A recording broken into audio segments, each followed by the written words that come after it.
Bir çox valideynləri narahat edən məqamlardan biri də övladının dərsləri gec qavraması və tez yorulması ilə bağlıdır. Mütəxəssislərin fikrincə, məktəblilərin yaddaş zəifliyini aradan qaldırmaqda qidalanmanın böyük rolu var. Buna görə də məktəblilər vaxtında və düzgün qidalanmalıdırlar. Çünki məktəb illəri uşaqlarda inkişafın getdiyi, sümükləri möhkəmləndiyi və ortaya çıxa biləcək xroniki xəstəliklərin təməlinin atıldığı bir dövrdür. Yaxşı olar ki, məktəblilərin səhər yeməyində süd, yağ, pendir, yumurta kimi məhsullar olsun. Çünki bu məhsullar protein və vitaminlərlə boldur.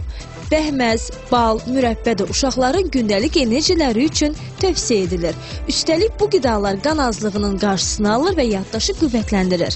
Hər uşaq səhər yeməyində ən azı 2-3 dilim çörək yeməlidir.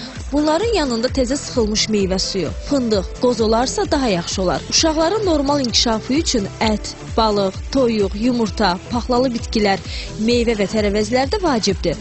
Bu qidalar dəmirlə və C vitamini ilə zəngindir. Ən vacib məsələlərdən biri də gündəlik maye qəbuludur. Məktəblilər üçün ən yaxşı maye yeni sıxılmış meyvə şirəsi, süd, ayran və təmiz sudur. Əziz valideynlər, bu məsləhətlərdən faydalansaz, övladınızın yaddaş zəifliyi aradan qalxacaq və o dərslərini daha yaxşı qavrayacaq.